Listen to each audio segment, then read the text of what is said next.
신앙은 예수님을 만나고 난 다음에 믿음이 변화됩니다. 인간적인 신앙, 이성적인 신앙과 그 믿음에서 부활의 믿음으로 변화하는 것을 우리가 보았습니다.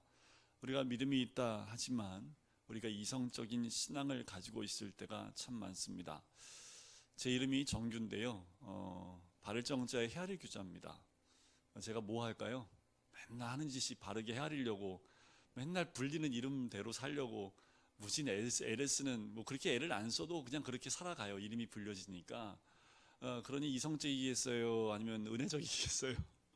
머리는 계속 이성적으로 돌아간다는 거죠.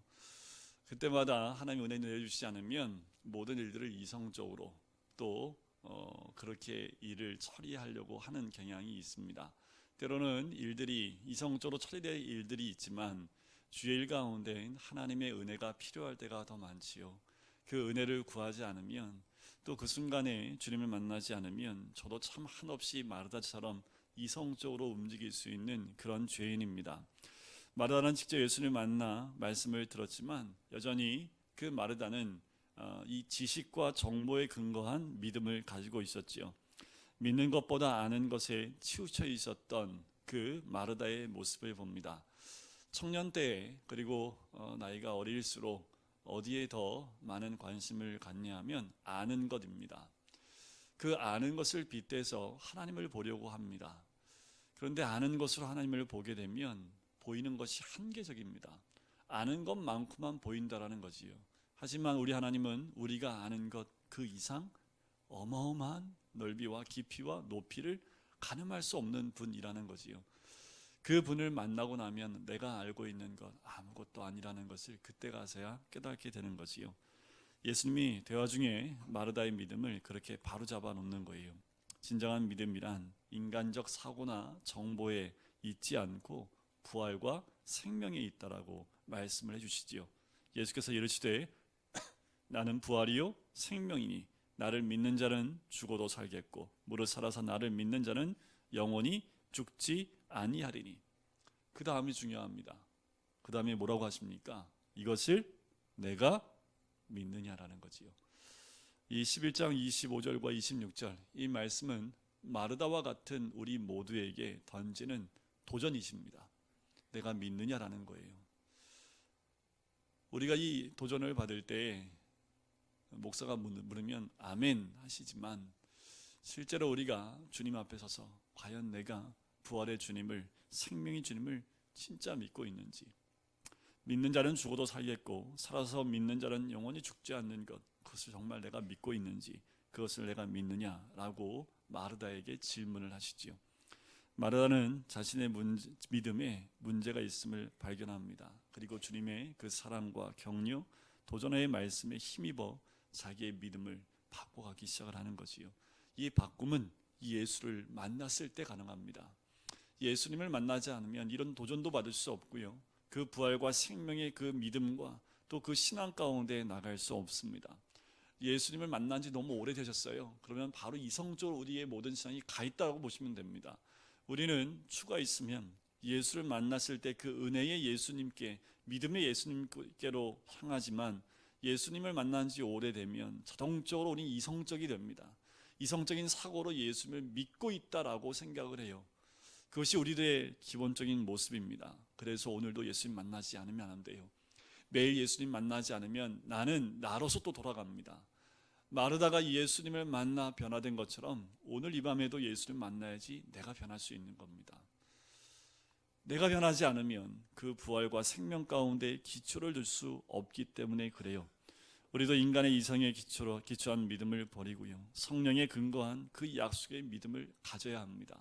성령이 오늘 이 밤 우리에게 모두에게 이런 믿음을 주실 줄 믿습니다.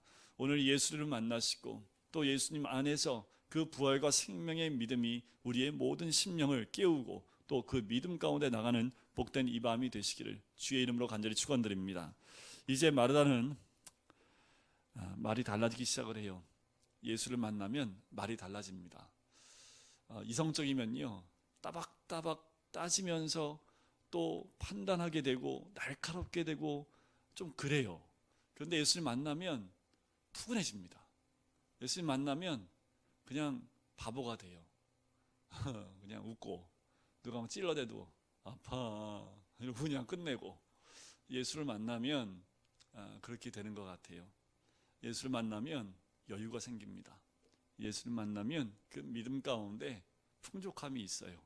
아무리 많은 사람이 날카롭게 다가와도 그 모든 것을 끌어안고 품을 수 있는 믿음에까지 갈 수 있는 거지요. 그것이 뭘로 표현됩니까? 언어로 표현이 되게 돼 있습니다. 우리가 한 주간 동안 어떻게 살았는지 여러분 주일날 만나 뵈면 한 주간에 얼마나 우리가 전투적으로 살았는지 알 수 있어요.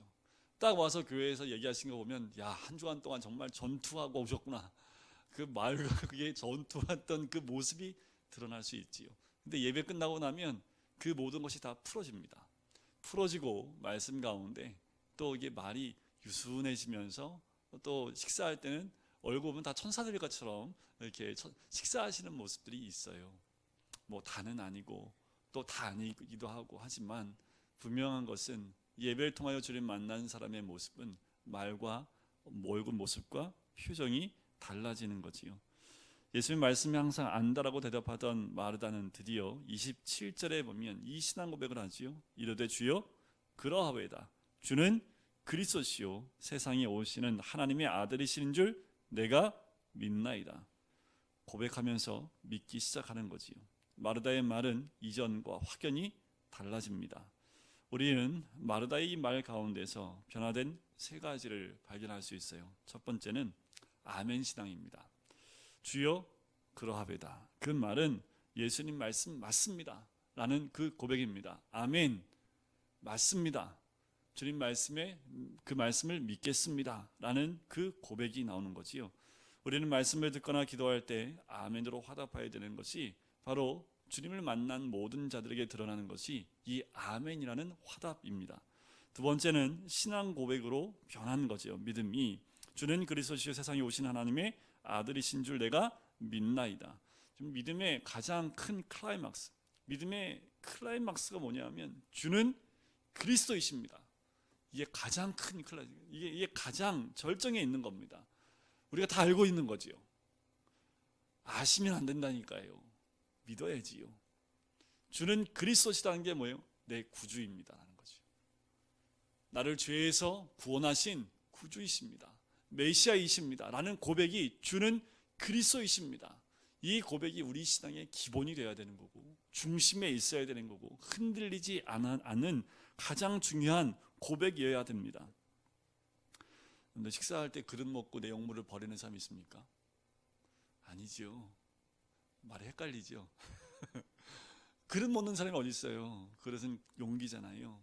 믿음은 마치 그릇과 같습니다. 그리고 그 예수님 그리스도라는 그 고백이 그 안에 있는 내용물, 먹어야 될 음식과 같은 거지요. 그래서 믿음은 예수 그리스도를 담고 있고 우리는 예수 그리스도를 날마다 먹어야 됩니다.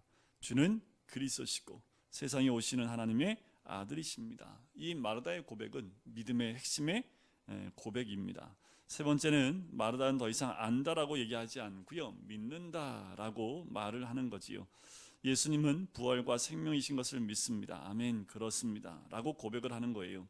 이 사건이 있기 전에도 예수님을 사랑했고 주님과 만난 적이 있는데 이제야 변화가 된 겁니다. 우리 신앙에도 이 마르다와 같은 그 변화가 있기를 주의 이름으로 간절히 축원드립니다. 오늘 이 밤에 주를 만나시고요, 집에 갔을 때 오늘 교회에서 뭔 일이 있었어? 사람이 왜 이렇게 부드러워졌어? 이런 말을 다 들으셔야 됩니다. 오늘 내일 집에 다 전화해서 금요일에 안 온 친구들한테 한번 전화해서 물어봐야 될 것 같아요. 믿음의 고백이 있으면, 이런 변화가 있으면 주님 만난 사람의 변화는요 주변에 있는 사람에게 흘러가게 되어져 있습니다. 나만 믿음의 고백을 하요? 아니요. 그 믿음의 고백을 하고 있는 그 사람의 언어와 행동과 또한 고백한 모든 것이요 자연스럽게 우리의 삶 가운데서, 모습 가운데서 흘러가게 되어져 있는 거지요. 자, 28절에 우리 본문에 보니까 이제 마르다가 이 말을 하고 돌아서서 가만히 그 자매 마리아를 불러 말하되 선생님이 오셔서 너를 부르신다 하니. 자, 이 말씀을 통해서 우리는 마르다의 변한 모습을 몇 가지 발견할 수 있습니다. 마리아를 대하는 태도가 좀 달라졌어요. 저번 주에도 말씀드렸지만 마르다와 마리아는 좀 성격이 다릅니다. 그죠? 마르다는 좀 직설적입니다. 그리고 약간 공격적이고 개방적인 성격이라면 마리아는 좀 수동적이고 수줍어하는 성격이에요. 그래서 여러분들 누가복음 10장에 보면 마르다는 예수님을 너무너무 사랑하는 아버지 뭘 했어요? 맛있는 것 챙겨드리려고 막 분주하게 막 움직이고 있어요. 그런데 마리아는 뭐 하고 있었어요? 아무것도 안 하잖아요. 아무것도. 그냥 예수님 발치에 앉아가지고 그냥 예수님 눈동자 마주치면서 말씀만 듣고 있는 거예요. 그러니까 마르다가 화나요, 안 나요? 화나요, 안 나요? 자, 우린 다 마르다와 같은 사람들이에요. 그러니까 화나지요. 그러니까 어떻게 해요? 신경질적으로 마리아한테 할 말을 예수님께 대신합니다. 주여, 내 동생이 나 혼자 일하게 두는 것을 생각지 아니하시나이까 저를 명하사 나를 도와주라 하소서. 얼마나 마리아가 들을 때 굉장히 얼굴이 막 뻘개지지 않았겠어요. 겸연쩍고 막. 근데 마리아는 또 이렇게 얼굴이 철면피일 것 같아요. 그러든지 말든지 그냥 그렇게 그냥 예수님만 쳐다보고 있는 모습이 마리아이지 않을까. 누가복음 10장에서의 마르다와 마리아는, 마르다의 모습은요 질책하고 또 예수님 앞에서 마리아의 잘못을 지적했던 그 모습이 마르다의 모습이었습니다. 이래라 저래라 많은 말을 하고 지시까지 하는, 오히려 예수님께 이렇게 해달라고 이렇게 하셔야 되는 거 아니냐고까지 했던 사람이 마르다입니다. 동생을 미워해서 그랬을까요? 아니요, 성격적인 차이예요.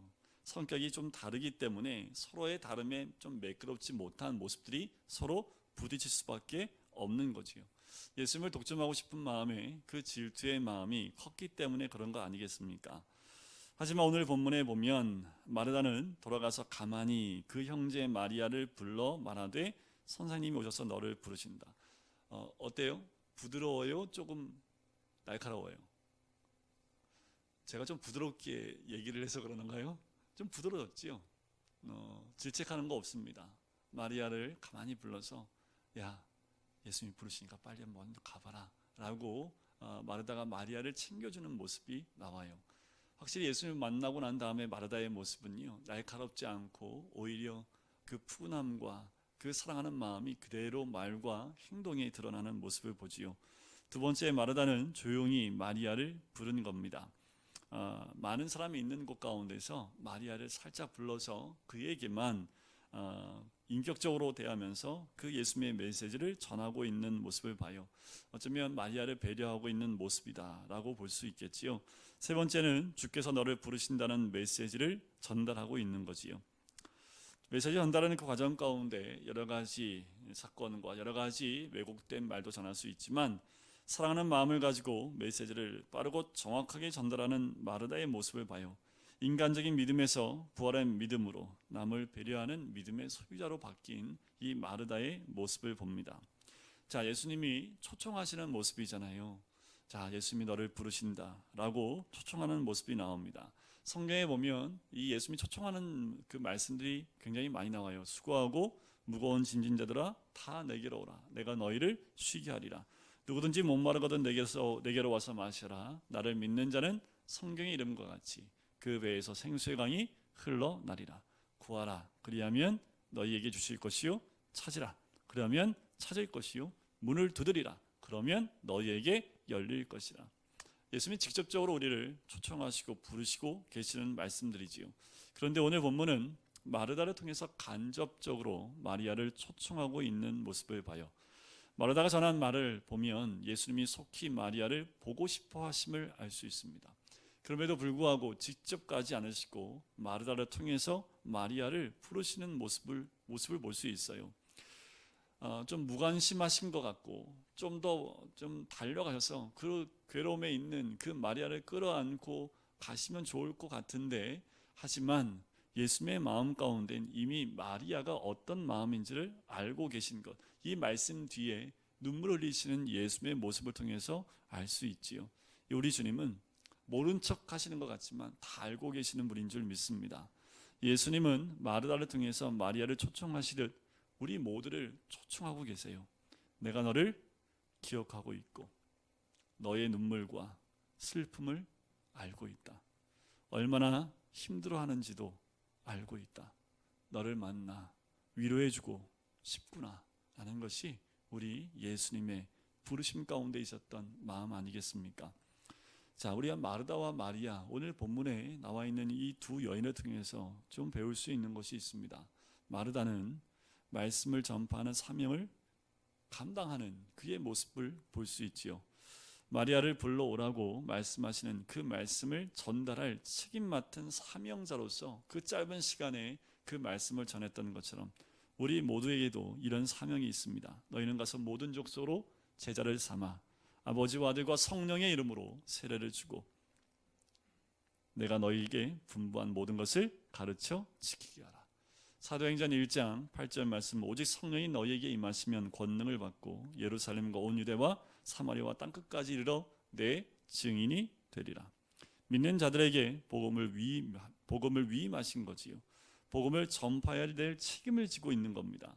때를 얻든지 못 얻든지 주저하지 말고 정확하고 신속하게 복음을 전해야 되는 거지요. 주저할 필요가 없는 겁니다. 마치 아브라함이 이삭을 번제로 바치라 했을 때 주저하지 않고 그 다음 새벽날 모든 것을 준비하여 모리아에 있는 한 산으로 움직여 갔던 아브라함의 모습이지요. 사랑하는 아들 이삭을 죽이라는 명령에 주저하지 않고 믿음으로 순종했던 아브라함, 우리는 주님에게서 받은 메시지를 내용대로 신속하게 순종해야 되는 것을 의미합니다. 뮤지컬에 총회 갔다 오면서 거기에 있는 대표가 단장이 그 얘기를 하더라고요. 외국에서는 이 인구의 절벽이 오랜 시간 동안 지속되면서 지금 일본에서의 깊은 그 경제의 수렁 속에 들어간 이유가 젊은이의 이 숫자가 급격하게 줄었기 때문이라고 얘기를 해요. 여러 가지 이유가 또 있겠지만 지금 올해 20살이 되는 사람들의 숫자가요 반으로 줄었답니다. 그게 2000년부터 2003년까지 태어난 사람의 숫자가 반이었답니다. 그래서 이 20세가 되어지는 이제 경제 활동을 해야 될 그 숫자가 반으로 준 거예요. 그러면 경제는 호황을 누릴 수 없답니다. 그래서 참 재미있는 표현을 해요. 여러분 아십니까?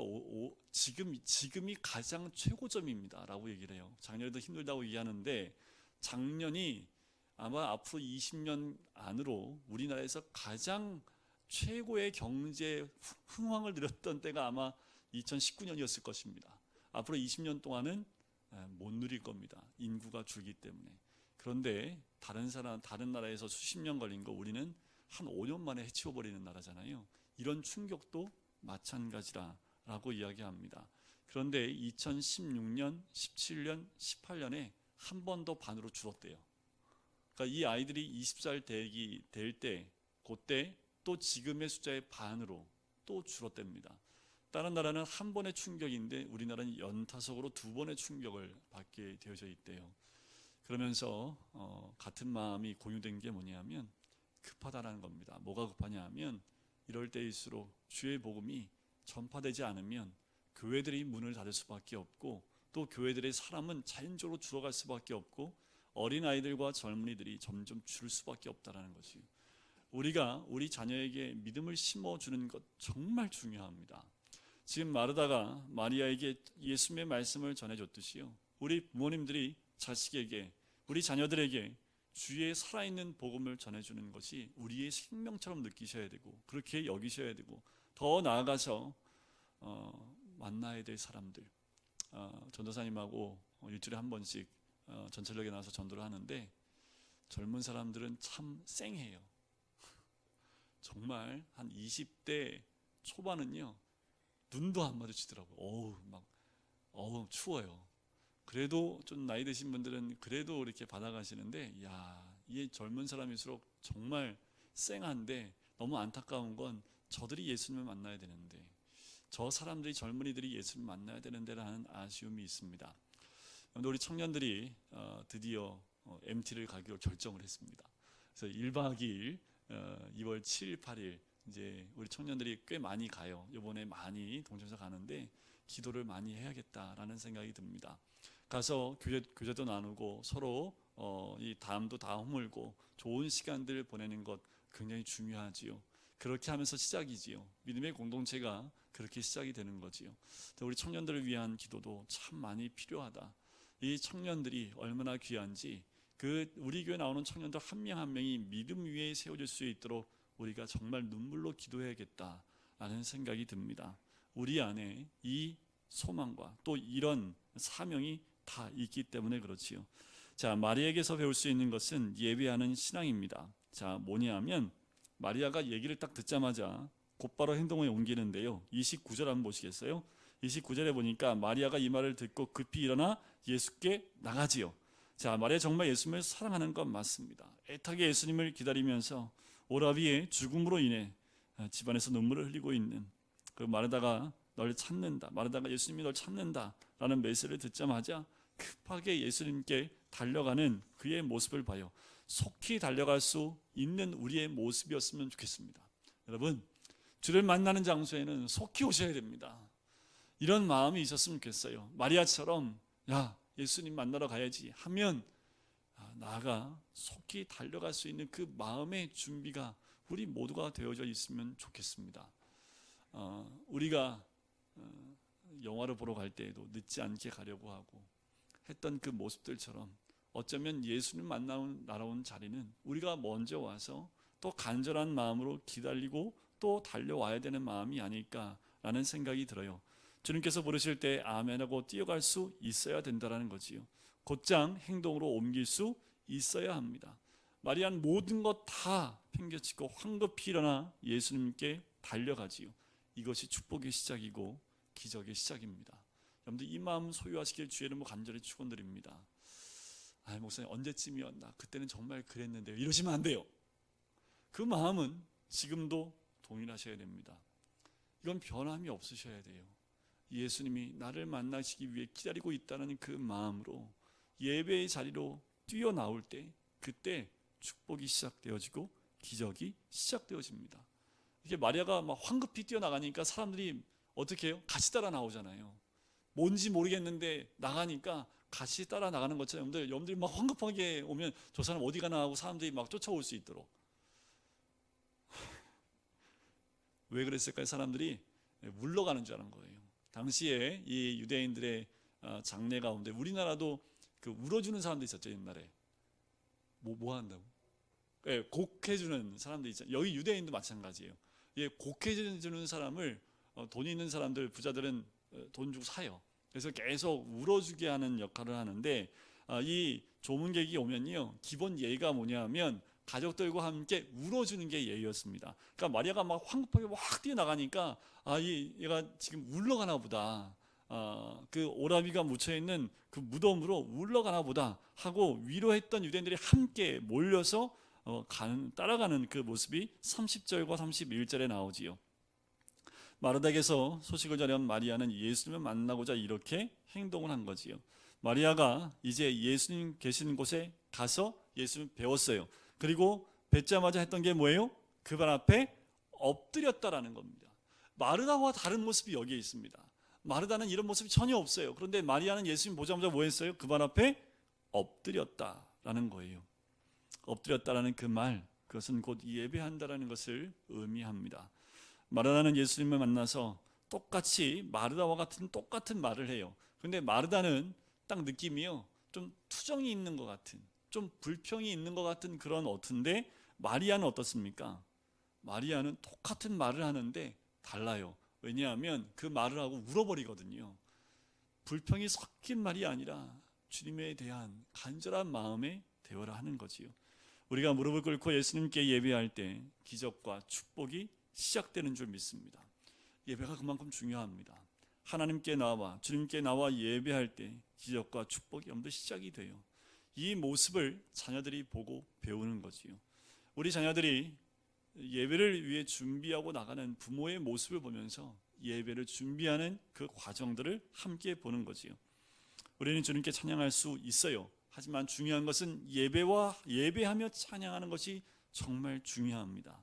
마르다와 마리아는 똑같이 예수님을 맞이했지만 분명히 차이가 있습니다. 그 차이는 예배하는 것만큼의 차이입니다. 예배가 있느냐 없느냐 하는 거지요. 인간적 믿음이냐 부활의 믿음이냐의 차이입니다. 여러분, 우리의 삶의 중심에 예배가 있기를 주의 이름으로 간절히 축원드립니다. 새벽마다 아브라함의 이제 믿음의 길을 가는데 아브라함도 오자마자 제일 먼저 했던 것을 것이 제단을 쌓았던 겁니다. 야곱이, 우리가 수요일마다 야곱을 또 한번 보지만, 야곱이 이 애굽으로 내려갈 때 내려가면서 브엘세바에서 제일 먼저 한 게 뭐예요? 하나님의 이름을 부르고 제단을 다시 쌓았던 것을 우리는 보게 되지요.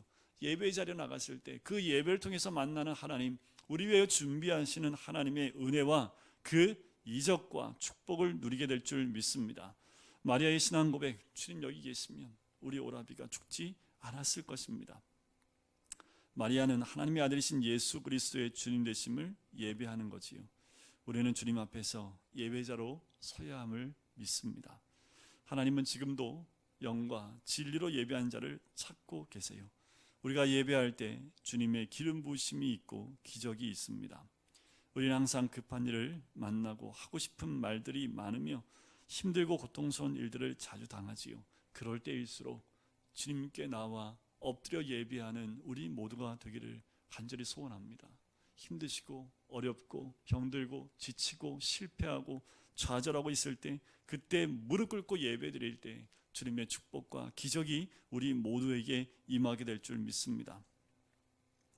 33절에 보니까 예수께서 그가 우는 것과 또 함께 온 유대인들이 우는 것을 보시고 심령에 비통히 여기시고 불쌍히 여기사.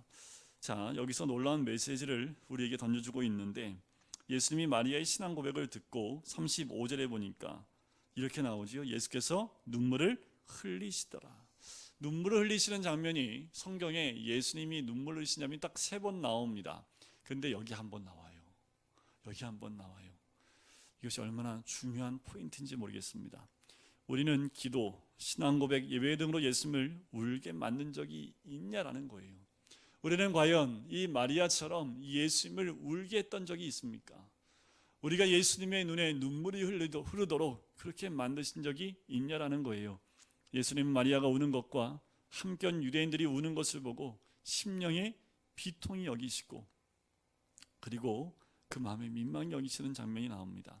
근데 여기서 나오는 비통이라는 그 단어이지요, 이것은 격렬한 감정 상태를 말하는데 이 안에는 분노라는 그 감정이 섞여 있는 말입니다.